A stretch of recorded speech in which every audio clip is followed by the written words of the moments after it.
그 잠언, 우리가 로마서하고 요한계시록 할 때 한 장씩 했잖아요. 지금도 한 장씩 하는 패턴인데, 어떻게 이해하시면 되냐면, 오늘은 이제 2장 1절에서 5절까지 본문을 잡았지만, 2장 전체를 하는 거예요. 그래서 본문을 약간 조금씩 잡아준지만, 2장의 내용이 들어가고, 지난주에 했던, 지난주죠. 2월 첫째 주네요. 2월 6일 날 했던 거는 지혜자의 소리, 잠언 1장 23절인데 23절은 20절에서 33절까지 거의 절반인데 그게 1장이라고 생각하시면 되고요. 그리고 작년 12월 12일과 19일에 2번 했는데 그 내용이 이제 잠언의 서론이라고 생각하시면 돼요. 그래서 그때 처음에 한 게 여호와를 경외하라. 잠언 1장 7절에 있는 말씀을 가지고 잠언에 대한 이야기의 전체, 잠언이라는 단어의 뜻 설명을 좀 많이 했을 거예요. 그리고 이제 2월 19일 날 지혜를 얻으라 잠언 4장 7절인데요. 여호와를 경외하는 것이 지혜, 지식의 근본인데 그거를 얻어야 된다 하는 얘기를 결론적으로 한 게 이제 서론이죠. 그래서 이제 지혜를 얻는 것을 얻기 위해서는 지혜자의 소리를 들어야 되는데 지혜자의 소리가 이제 1장 23절 이렇게 이제 한 절, 몇 절을 해야 기억에 더 오래 남기 때문에 한 장이라고 유튜브에는 표기를 좀 더 할 거예요. 제목에는 이제 오늘 내용이 이제 2장이라고 생각하시면 되고요. 1절에서 5절까지의 내용을 가지고 뒤에 있는 내용을 이렇게 끌고 가는 거예요.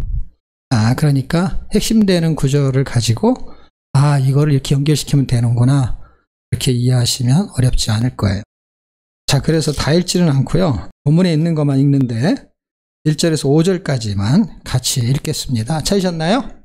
네, 시작. 내 아들아, 내가 만일 나의 말을 받으며 나의 계명을 내게 간직하며 내 귀를 지혜에 기울이며 내 마음을 명철에 두며 지식을 불러 구하며 명철을 얻으려고 소리를 높이며 은을 구하는 것 같이 그것을 구하며 감추인 보배를 찾는 것 같이 그것을 찾으면 경외하기를 깨달으며 하나님을 알게 되리니. 그러니까 우리가 잠언은 침처럼 찌르는 말이에요. 그러니까 사실은 여기에는 책망이 되게 많아요. 이상하게 칭찬의 말보다. 왜냐하면 찌른다는 거는 병원에 가서 주로 병원에 가도 다 찌르긴 하는데 찌르는 종류가 좀 틀리죠. 한약방에서는 이제 침을 찌르는 건데 그 침에 뭐가 들어있는 건 아닌데 병원에서는 이제 그 침을 통해 가지고 피를 빼거나 혈관에다가 넣은 것 같은 걸. 자, 찌르기만 하는 거에는 혀를 건들기만 하는 거예요. 그래서 어떤 말을 하게 되면 성질을 돋궈놓거나 하는 거죠. 뭘 건드리는 거죠. 건드릴 때 듣고 싶은 소리를 건들지는 않고요. 들어야 될 소리를 건드려요. 그래서 내가 들어야 될 소리로 듣는 사람은 지혜로운 자고 들어야 될 소리인지 아는데도 듣기 싫어하게 되면 그건 미련한 자인 거예요. 그러니까 자기한테 유익을 찾는 거예요. 말하는 사람은 기분 나쁘겠죠. 그러니까 말하는 사람이 밥맛이지. 내가 아프기는. 그렇지만 그게 밥맛이라고 해서 밥 안 먹으면 이만 바보지. 그러니까 선택을 잘해야 되는 거야. 그 사람이 나한테 하는 소리는 듣기 싫어 진짜. 근데 병원에 가면은 주사 맞기 좋은 사람 누가 있어요. 그 주사 놓는다고 해서 그 사람하고 싸우면 될 일이 안 될 일이야. 그 사람이 야 네가 뭔데 나한테 주사를 놓냐. 내가 돈 내고 주사를 받는다니까. 근데 그거를 하고 싶지가 않은 거예요. 아파도. 왜냐면 아픈 데다가 또 아프게 하니까. 그러니까 사실은 이론적으로 따지면은 되게 기분이 안 좋은데 그런데 받아들이는 사람은 지혜로운 거죠. 그걸 안 받아들이는 사람은 어떻게 해요? 그 도움을 못 받기 때문에 면역이 없는데 면역 체계를 안 받아들인다. 아니면 내가 염증이 있는데 항생제를 안 받아들인다. 침을 맞으면 아프니까. 그러면 자기는 자기 몸으로 그걸 이길 수 있는 힘이 없기 때문에 미련하게 되는 것이죠. 그러니까 잘 따져봐야죠. 이게 지금 나한테는 아파서 손해 같은데 진짜 손해인지 아니면 유익인지 요걸 지혜자라고 봐야 되는 것이 선택을 하는 것이죠. 결국 설교를 들으면 선택을 하는 거예요. 여러분들이. 하나님도 말씀을 하시는 거예요. 그런데 선택은 성중들이 하는 거지. 부모도 마찬가지예요. 자기가 뭔가를 전부 다 해주고 싶은 자식인데도 자기 말을 안 듣는 자식은 어떻게 할 수가 없어요. 그런 은혜를 주고 싶은데도 듣기를 거부하는 거는. 그래서 지혜자의 소리를 들어야 된다 하는 얘기를 1장에서 중요하다라고 판단이 된 거예요. 그런데 듣기만 해가지고 이게 뭔가 자동적으로 되어지면은 좋은데 방법은 그래요. 근데 우리 쪽에서도 찾으려고 하는 부분이 필요하다라는 얘기를 2장에서 하는 거예요. 1장에서는 뭔가를 전달하고 있는 건데 전달하는 거에 대해서 듣는 사람도 그거를 들어보려고 하는 것이 찾으려고 하는 거하고 굉장히 의미가 있다. 그래서 제가 이제 잠언을 쭉 읽다가 성경을 이렇게 여러 번 읽었잖아요. 근데 이걸 딱 읽으면서 유사한 구절이 생각날 때, 그러니까 반주가 다 외워진 건 아닌데 단어가 비슷하거나 할 때는 이게 이렇게 떠오르는 게 있어요. 몇 장, 몇 절 이런 건 잘 몰라도 어디쯤에, 어느 책에 있는 거, 그럼 이제 찾아보는 거죠. 이걸 외우는 게 아니기 때문에 몇 장, 몇 절 이렇게 딱 안 나오지만 저한테는 이게 어디서 많이 읽었던 것 같은데 이런 거가 있어요. 근데 이게 아주 비슷하게 읽은 게 어디냐면은 보배라는 단어, 보아라는 단어는 바울이 고린도 후서에서 말했던 내용인데 감추었다. 그게 보화가 감추었다라는 얘기가 두 개가 다 합쳐서 나오는 데가 있는데 그게 마태복음 13장이에요. 근데 마태복음 13장 전체는 무슨 얘기냐면 천국에 대한 걸 설명해 주는 비유야. 다양한 각도에서. 진주를 찾는 장사와 같으냐 하는 거는 장사꾼에 대해서. 그물 얘기가 나오면서 고기를 잡는 거 나오면은 고기 잡는 사람들을 비유로. 그리고 밭에서 뭐 일을 하는 소장농한테는 그 사람이 밭에서 일하는 사람이 이해하기 쉽게. 왜냐면 그 당시는 그런 사람이 많잖아요. 다 생활의 터전에서 농사 짓는 사람, 그 다음에는 고기 잡는 어업하는 사람, 이런 사람들이 되게 많잖아요. 지금도 많겠지만, 지금은 이제 업종이 많기 때문에 종류가 많은 거, 옛날에는 별게 없었으니까 그런 게 대다수를 이뤘던 거죠. 거의 밭에서 일하거나 고기 잡거나 그런 것이 무슨 반도체 뭐 이런 게 있었겠어요? 서비스업 뭐 그런 게 있었겠어요? 마사지 그런 게 있었겠어요? 그러니까 대부분이 그것을 이해하기 좋은 그 사례를 가지고 설명을 했을 것이다.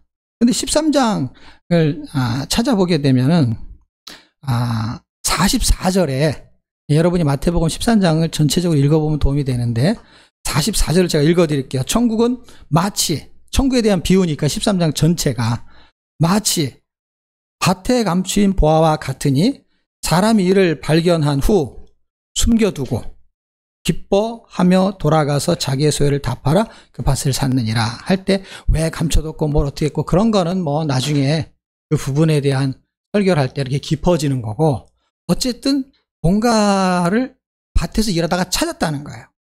그런데 그 돈을 가져가면은 도둑놈이 되는 거예요.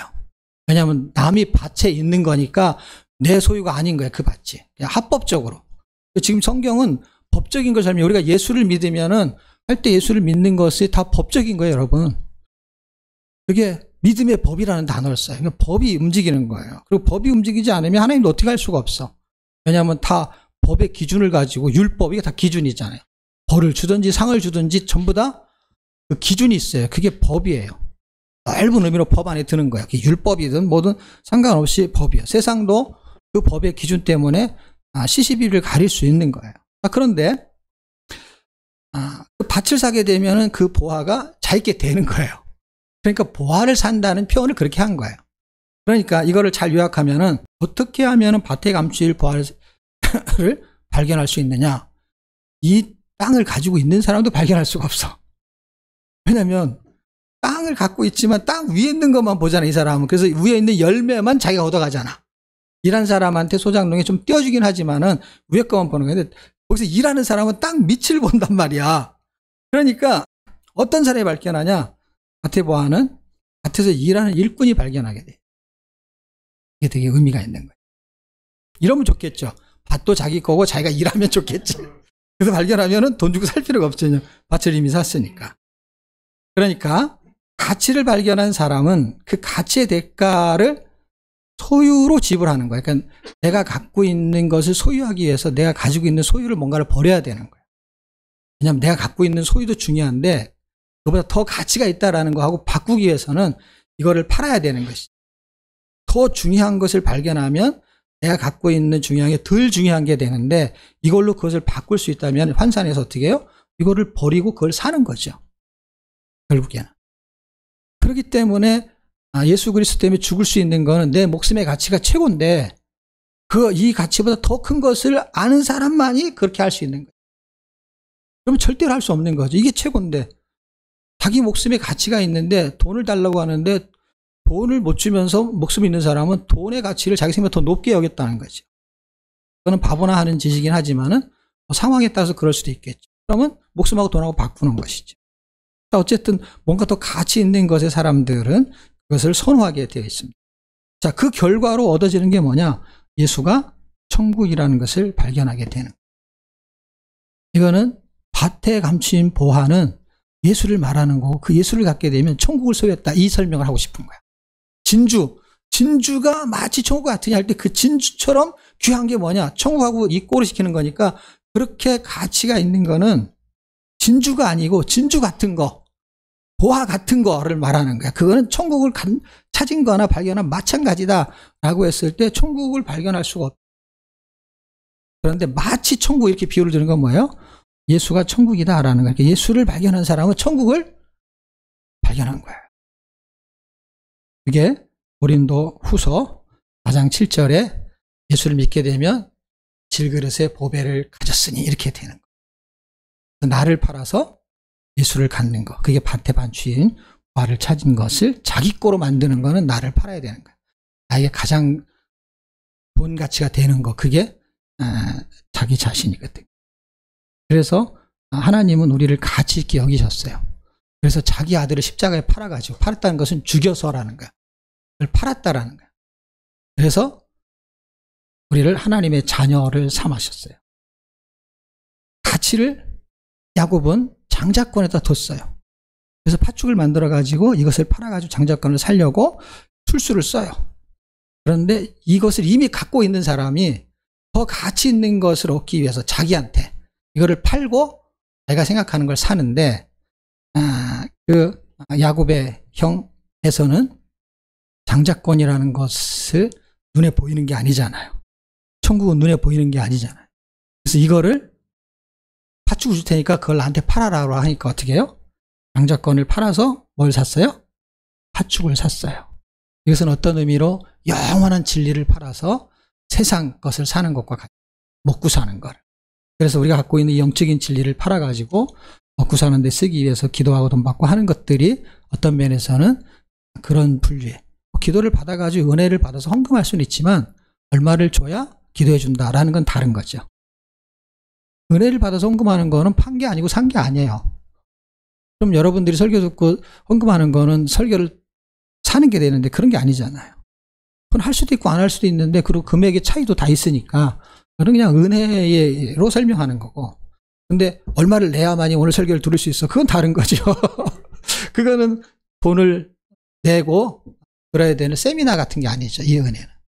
그거는 금액을 정해놓은 개념이고. 근데 이건 그런 게 아니죠. 그런 개념에 의해서 이 안에 담기는 그 가치를 발견한 거를 바울이 알았기 때문에 질그릇의 보배를 가졌으니 그래서 그걸 갖게 되면 나타나는 위력에 대한 설명을 4장 7절 이후에 하고 있죠. 아무리 어렵고 힘든 상황에서도 이걸 이길 수 있는 힘이 있다라는 거예요. 왜냐하면 그거를 가졌다라는 거예요. 놀랍죠.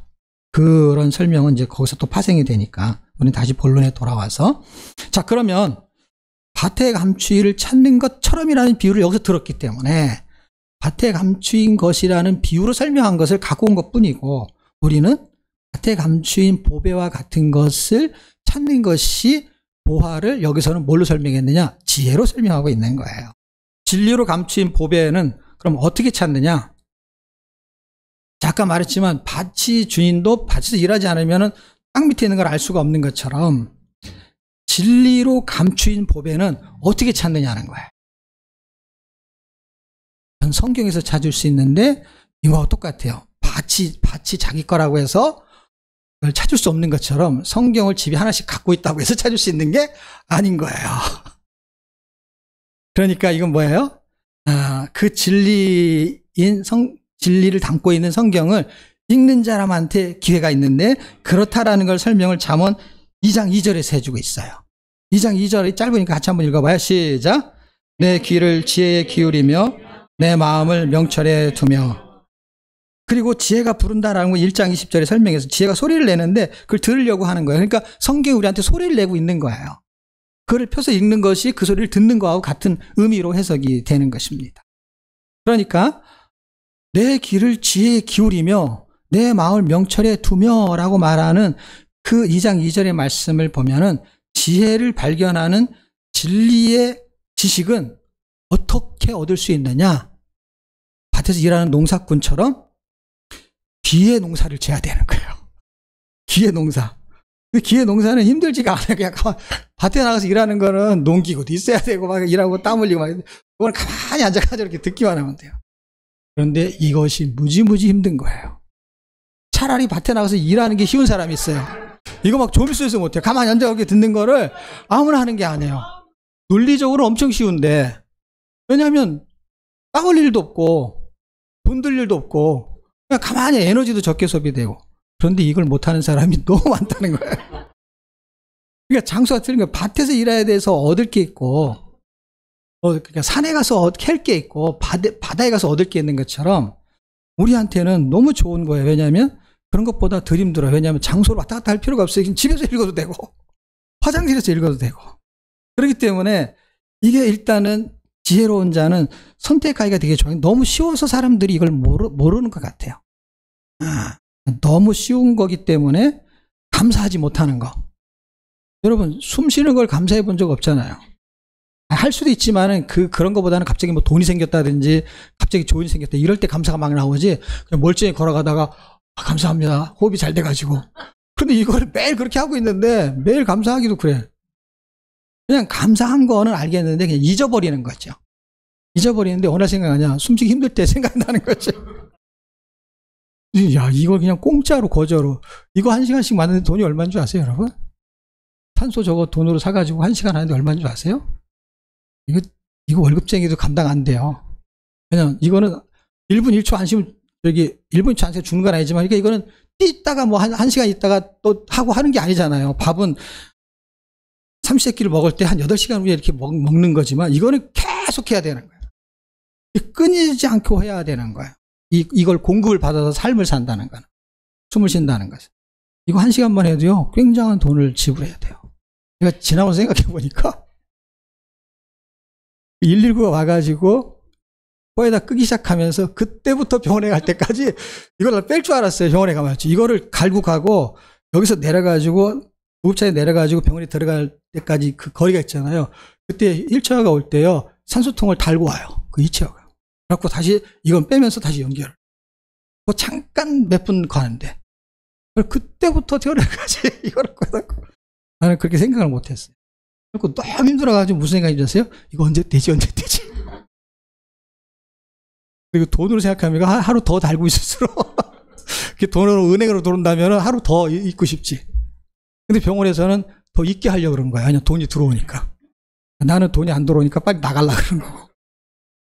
이게 수입이 된다고 생각하고 그게 환산이 되잖아요. 그럼 그거를 더 하려고 하죠. 그러니까 이 가치를 느끼는 사람만이 그거에 대한 도전이 있는 거고 그거에 대한 애착이 있는 것이죠. 그러니까 귀로 듣는 자가 이것을 발견할 수 있어요. 그러니까 지혜의 가치를 발견한 사람은 그 가치의 대가를 귀로 듣는 시간으로 지불하는 거야. 밭에서는 노동으로 지불을 하는 거야.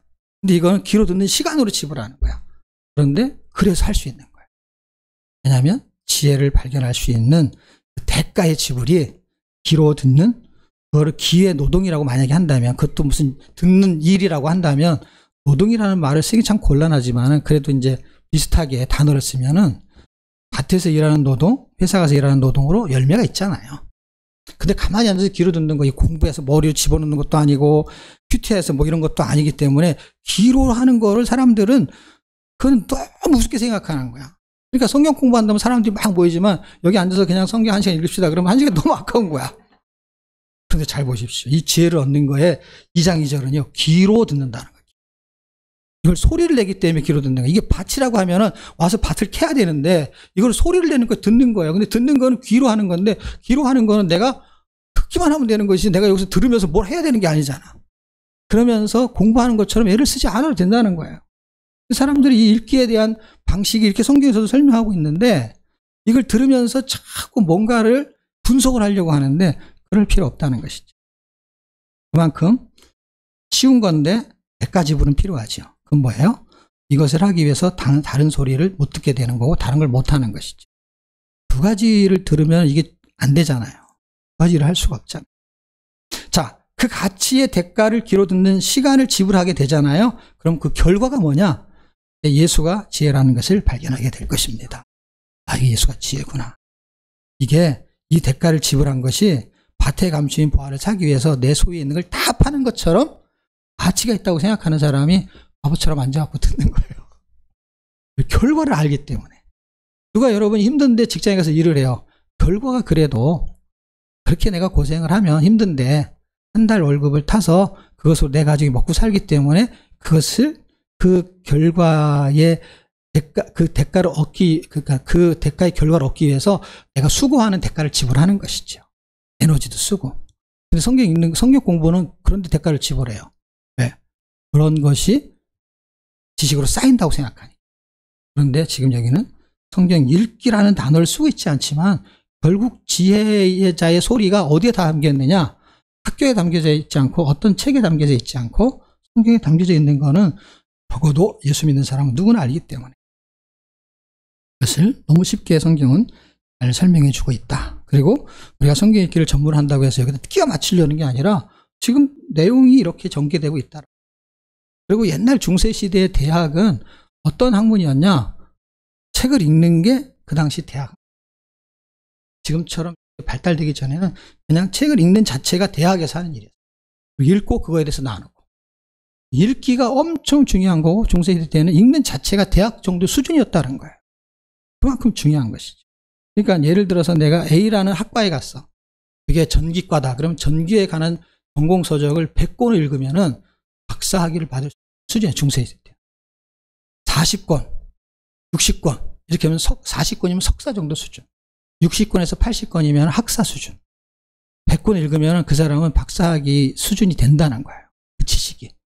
그만큼 대단한 거예요. 지금도 유효할 정도로 그 전공 과목을 100권 읽는 사람이 있느냐? 거의 없어요. 박사도 100권 읽는 사람이 드물 정도로. 그러면 100권 이상 읽는 사람들은 어떤 책을 읽느냐?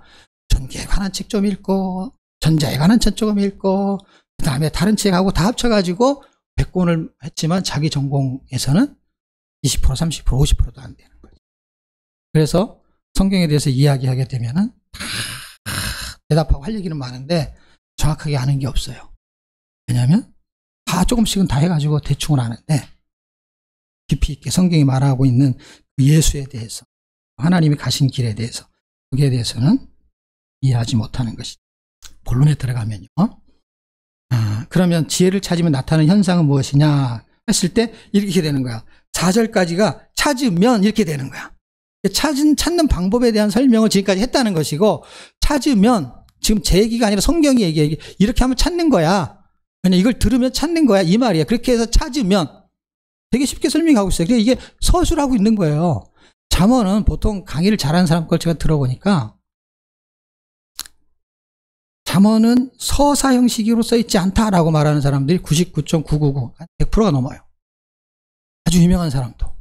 잠언은 한 절 한 절이 벽언이다 이렇게 말해요. 근데 저기는 제가 거기에 100% 동의하지 않죠. 벽언은 맞는데 지금 잘 보십시오. 2장만 봐도 지금 이야기를 하고 있잖아요. 서술되고 있잖아요. 서술되고 있기 때문에 하나하나 끊어서 보면 충분한 격언의 내용을 하고 있으면서도 연결하고 있는 거예요. 이 단어, 문장들이. 저는 충분히 서사로 설명이 가능하다. 잠언도. 시편도 제가 단락을 구분할 정도로. 물론 5권이 모세 오경으로 구분되어 있다. 이렇게 해놨지만 한 권 안에서 그걸 단락을 나눌 수 있는 것이 어렵거든요. 시편도. 왜냐하면 한 편 안에서는 나눌 수 있어요. 근데 그 한 편 한 편씩이 다 따로따로 떨어져 있는 느낌이 들지 연결고리를 찾기 되게 어려워요. 그러면 이건 더한 거지. 이거는 한 절로 가니까 시편보다 더 어려운 건데 어쨌든 많이 읽다 보니까 뭔가 말하고 싶은 게 있는 것 같아. 어떤 걸 모아놨을 때 야, 너 그렇게 하면 안 돼, 그렇게 하면 안 돼 라는 명언들을 그렇게 하면 안 되는 거에 관계되는 걸 모아놓으면은 말하려고 하는 게 그렇게 하면 안 되는 거가 되는 거잖아. 그런데 이걸 편집한 사람들이 그런 의도를 깔고서 편집을 한 것 같아요. 잠언을 편집한 의도가 시편을 편집한 의도처럼 뭔가에 대한 주제를 설명하려는 게 목적이고 그다음에 그걸 서술하고 있다라는 거예요. 그래서 앞에서부터 진행이 되면서 중간에 갈 때 그다음에 마무리로 갈 때 큰 그림을 그리면은 결론에 해당되는 이야기를 분명히 하고 있는 거예요. 지혜, 그 예수로 사는 사람들이 현숙한 여인과 같다라는 것을 딱 명제를 주고 끝나는 거예요. 현숙한 여인처럼 살 수 있냐? 못 살아요. 그런 사람은 이 세상에 한 명 찾기도 잘 안 돼요. 근데 그게 지혜라는 거예요. 지혜자가 그렇게 하신다는 거예요. 그 방향으로 가고 있는 것을 서술한다면 지금 서술하고 있는 거예요. 그래서 9장 10절에 보게 되면 이제 9장이면 이게 한 단락이 끝나요. 어떻게 보면 서론. 9장에서 이제 뒷부분에 중간쯤 가잖아요. 그럼 본론. 25장? 그 정도 선. 뒷부분, 25장쯤에서 또 한 번 말해요. 그 뒷부분은 결론에 해당되는 이야기를 서술하려고 아마 이렇게 텀을 두지 않았나 하면서 거기서 한번 강조하는 게 9장 10절이 여전히 여호와를 경외하는 것이 지혜의 근본이다. 이렇게 말해요. 그 지혜를 통해서 명철해지고 총명해진다는 거예요. 사리가 밝아진다는 거예요. 그것은 뭐예요? 똑똑해진다는 게 아니라 하늘의 진리를 땅의 진리와 구분할 수 있는 실력이 생기는 거예요. 영적인 분별력이죠. 그래서 뭔가를 구분할 수 있는 능력. 어린아이는 그걸 구분 못하거든요. 사탕을 주는데 사탕을 주는 건 날 예뻐서 주는 거로 착각할 수 있어요. 자기를 꼬시는 걸 모르고. 그러니까 유괴하려는 걸 모르는 거죠. 그게 어린아이죠. 지금 여기서 말하는 거는 영적인 어린아이한테 이 분별력을 갖게 해주는 설명을 하고 있는 거고, 우리가 계속 그 지혜자의 말을 들으면은 이게 어린아이가 성장하잖아요? 그럼 우리가 영적으로 성장하면 어떤 게 되느냐?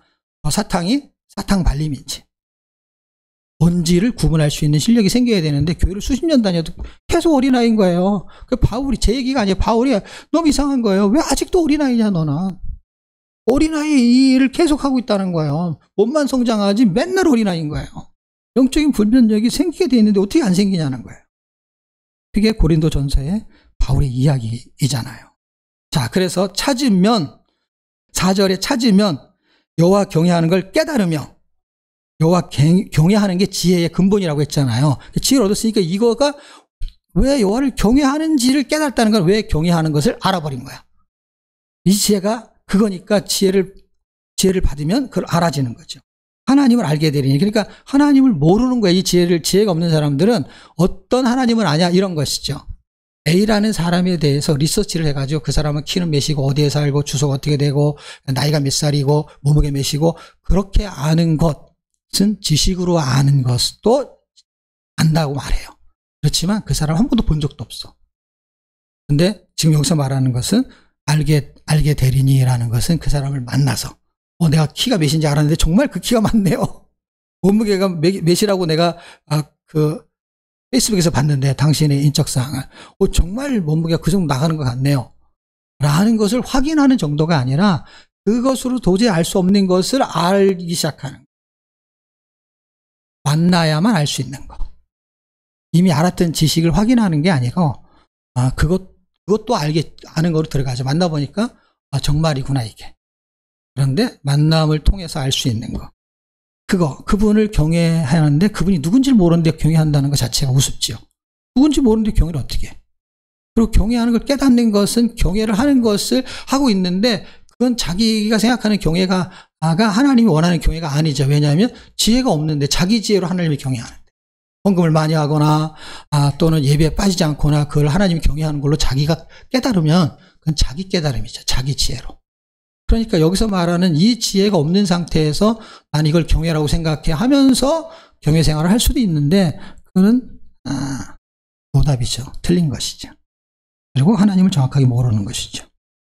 자, 그 다음에 대저 여호와는 지혜를 주시며 할 때 대리니 할 때 지혜 때문에 그것이 된다라는 설명을 6절에서 하게 되는 것입니다. 그게 본론이에요. 본론의 핵심이 뭐냐? 본론은 전개되는 게 아니라 결과치를 말해. 그것 때문에 결론. 원래 본론이죠, 이게. 근데 이제 순서가, 이 순서상에는 이놈이 결론인 거 찾으면 얻게 되는 게 결론이고, 얻게 되면서 나타나는 파생되는 게 있잖아요. 그게 뒤로 써 있어가지고 이게 결론 같은 본론이 되는 것이죠. 근데 이제 순서가 그렇다는 것 뿐이지 뭐 그렇게 중요하지가 않아요. 다시 말하면 지혜를 얻는 방법이 굉장히 중요하고, 지혜를 얻게 되면은 여호와를, 하나님을 알게 된다는 거예요. 그것을 통해서 나타나는 유익을 지금 7절서부터 쓰고 있는 거예요. 7절서부터 쓰고 있는 내용을 우리가 읽지 않았지만은 이제 여기서를 세 개로 구분하게 되면은 이렇게 파생이 돼요. 자, 보세요. 2장 7절과 8절을 보십시다. 그러면 7절과 8절을 쭉 보게 되면은 나타나는 현상이 뭐냐? 이제 나중에 여러분이 이제 이 장을 읽어보세요. 그러면 유익이 이제 지혜를 얻는 거에서 하나님 아는 거가 이제 결론 같은 거고, 근데 나한테 파생되면서 벌어지는 유익이 또 소소한 유익이 있을 거 아니에요. 그거를 이제 7절부터 마지막까지 쓰고 있는 건데, 성도의 길을 보존하신다는 거예요. 아, 내가 가는 길을 보존해 주는구나. 뭐가? 이 지혜가. 그럼 우리는 그러면 내가 가는 길을 아무렇게나 살라고 하는 사람이 누가 있어요? 옳은 길을 가고 편한 길을 가고 그 다음에 좋은 길을 가려고 하는데, 그 길이 여러분 잠언 14장에서 16장 두 번에 걸쳐서 말하는 걸 읽어보면은 사람이 보기에는 바른 길 같아서 그 길을 막 간대. 근데 성경이 뭐라 그러냐면 그 길은 필격 사망의 길이라는 거야. 우리가 선택하는, 우리의 지혜로 선택하는 길은 내가 볼 때 하나님 경외고 내가 볼 때 하나님을 위한다는 얘기를 하는 것이지, 진짜 지혜를 만나지 못한 사람은 자기 지혜로 신앙생활 하는데 맨날 불평이나 하고 그 다음에 요구사항 많고 그 다음에 다른 사람하고 시비나 걸고, 이게 신앙생활 잘한다고 하는데 이런 것만 생기는 거예요. 회복도 안 되고. 그런데 이 지혜를 만나게 되면 어떻게 돼요? 성도의 길을 보존하신다는 거예요. 길을 잘 안내한다는 거예요. 그러면서 발생하는 게 뭐예요? 선한 길을, 선한 일이라고 생각하는데 여기는 선한 길이라고 말해요. 선한 일을 하면서 가는 게 선한 길이죠. 그리고 선한 길이라는 거는 결국 뭐예요? 하나님이 기뻐하는 길이거든요. 하나님 기뻐한다는 게 뭐냐면, 악한 길이 있으면 선한 길이 있겠죠. 근데 선한 길이라는 거는 예수 그리스도만이, 하나님만이 선하기 때문에 선한 일을 하는 길이 있는 것이죠. 이게 바로 지혜하고 연결이 되는 거예요. 선한 길을 깨닫게 되는 거예요. 아, 이게 선한 길이구나. 내가 지금 선하다고 하는 길을 간 것이 다 악한 길이었구나 라는 것을 알게 되는 것이 바로 길에서 돌이키게 되는 것이죠. 자, 그리고 10절 여기도 계속해서 설명하는데, 사실은요 다 읽어보잖아요. 그러면요 길로 시작해서 길로 끝나. 그러니까 7절부터 몇 절까지 있죠? 22절 여기는 길이라고 생각하고 읽으면 그냥 해답이 끝나요. 그럼 결론만 먼저 말할게요. 이게 부분 다 얘기해봐. 다 그 얘기야. 그리고 그게 무슨 얘기냐면 길로 끝나는데 길로 시작해서 그게 무슨 길이냐면 생명의 길과 사망의 길을 말해. 아까 14장 16장도 얘기했지만 결국 길로 설명하는 거야. 어떤 길이냐? 필경 사망의 길이다라는 거예요. 그래서 지혜를 왜 만나야 되느냐? 아무리 잘 살아도 사망의 길이야. 아무리 좋은 선택을 한 것 같아도 사망의 길이야. 아무리 선한 길을 선택한 것 같은데 악한 길이야. 나만 선한 척한 것이 결과는 그렇다는 거야. 그래서 의인의 길은 설명해요. 근데 악인이 나와요. 근데 이거 결국 이거 악인은 뭐예요? 악인의 길이 있는 거야. 그래서 시편에서 말하는 의인의 길과 악인의 길 말하는 그거 굉장히 유사하게 출발해요. 그래서 복 있는 사람은 지혜를 얻는 사람이고, 그 지혜를 얻는 사람은 시편 1편으로 말하면 그 복 있는 사람은 여호와 율법을 주야로 묵상하는 거예요. 그래서 복 있는 사람이에요. 그 지혜자의 길을, 소리를 듣고 그 길로 가는 거예요. 그렇지 않은 사람은 어떠냐? 그걸 찾지 못하면 이걸 거꾸로 해석하면 돼요. 그 사람은 보전받지 못하는 거예요. 선한 길을 깨달을 수가 없는 거예요. 그리고 결국은 그는 음부의 길, 악의 길로 가는데, 어떤 이야기의 핵심으로 끝나냐? 구원이라는 단어로 끝나요. 그 길이 구원하고 연결되어 있는 거예요. 구원의 길이 아닌 사망의 길. 그래서 16절 지혜가 또 너를 음녀에게서 말로 호리는 이방교에서 구원하리니, 결국 구원이라는 것으로 종결돼요. 구속사로 연결되는 거예요. 생명을 구원하는 길, 이것 때문에 생명을 거는 거예요. 조금 잘 살고 집이 생기고 돈이 생기는 거라면은 생명까지 걸 필요는 없죠. 근데 지금 이거는요, 사망의 길이냐 생명의 길이냐 악인의 길이냐 의인의 길이냐 라는 거를 결정하는 게 뭐냐? 지혜라는 거예요. 내가 아니고 나에게 있는 세상의 지혜도 아니라는 거예요. 우리는 당연히 선악 악한 길로 가려고 하는 사람 없지요. 사망의 길로 가려는 사람 없지요. 근데 필경 사망의 길이라는 거예요. 14장쯤 가면은 16장에서 반복하고. 그러니까 이게 서론이 글로 가면 본론으로 가는 것이죠. 9장이 넘어가 10장이면 본론 쪽으로 가는 거예요. 본론 쪽에 가서 발견하는 거는 어려워요. 왜냐하면 파생되는 거니까. 그냥 서론에서 알아야 돼. 왜냐하면 서론에서 길을 딱 잡아놓고 그 다음에 거기서는 파생되니까 사건들이 많이 나오는 예화들이 많겠죠. 성경은 늘 그렇고 인생사가 다 그래요. 결론은 딱 하나인데 그것이 파생되는 거예요. 그리고 그것에 대한 결과치가 끝에 나오는 것으로 그냥 끝나는 거예요. 지금 이 1장, 2장 이런 초두에서 길면은 9장까지 초두에서 그를 찾아내는 거예요. 지혜로 사망의 길과 생명의 길이 결정되어진다. 그래서 우리는 반드시 지혜를 구하고 지혜를 찾아야 됩니다. 그럼 그 지혜를 어디 가면 만날 수 있습니까? 성경에서 만나볼 수 있습니다. 요한복음 6장으로 마무리하려고 하는데요. 그래서 그분이 요한복음 6장 31절, 6장 전체의 이야기인데 이 이야기를 다루는 이야기가 31절에서 51절에 나와요. 이것도 길지요. 한 20절 되는데 구약에서 사람의 생명을 살리는 만나, 그 만나가 이 만나였어요. 그것이 요한복음 6장 33절에 말하고 있어요. 신약에서 사람의 영혼을 살리는 만나였어요. 그 예수 그리스도 그분이 만나란 말이에요. 그래서 그분을 만나볼 수 있냐고. 그 만나를 얘기하는 거예요. 그 사람들이 이렇게 대면 예배를 좋아하는 거는 만나보고 싶어서. 그걸 만나라 그래, 만나. 그걸 명사로 줄이면 만남인데 만나라는 단어를 제가 쓰고 싶어서 어떻게 하면 만날 수 있어요? 라고 하지 않고 만나볼 수, 이렇게 단어를 만나를 그대로 살리기 위해서 만나볼 수라는 문장으로 제가 만든 거예요. 그래서 요한복음 6장 33절에는 구약에서 하늘에 만나가 내려온 거, 그것처럼 내가 하늘에서 내려온 만나다 할 때 그거는 사람의 목숨, 생명을 살리는 만나였다면 그것은 내가 하늘에서 내려온 만나인 거를 모형으로 보여준 거고 실제 나 하늘에서 내려온 만나야. 나 그거를 먹어서 살았지 나를 먹어야 영원히 살 수 있어. 이걸 말하는 거. 이게 지금 지혜를 말하는 거예요. 신약에서 사람이 영혼을 살리는 만나였어요. 예수는. 그것은 6장 51절에 설명하고 있습니다. 그러므로 지혜로운 자는 땅의 곡식만 먹기 위해서 일하지 않고 하늘의 곡식도 먹기 위해 성경 읽는 일도 해야 하는 것입니다. 땅의 곡식을 위해서 일하는 자는 돈을 만나. 하늘의 곡식을 위해서 일하는 자는 예수를 만나. 우리 모두 예수를 만나봅시다. 기도하겠습니다. 하나님 은혜를 감사합니다. 우리 함께 기도하겠습니다. 예수를 만날 수 있는 그 방법들, 성경에서 그분을 만나고 또 가만히 앉아서 소리를 들으면서도 만날 수 있는 이런 정말 좋은 방법을 주셨습니다. 그 방법에 대해서 우리가 헌신할 수 있고, 그래서 그 방법을 통해서 우리 인생이 선한 길로, 옳은 길로 인도되는 그분의 인도를 받을 수 있다면 우리가 시간을 조금 지불하고 진리를 발견한다면 한번 해볼 만한 일이라고 생각이 듭니다. 이거에 대해서 함께 도전을 갖는 기도 함께 나누고 헌금하는 시간 갖도록 하겠습니다. 함께 기도하겠습니다. 하나님 은혜를 감사합니다.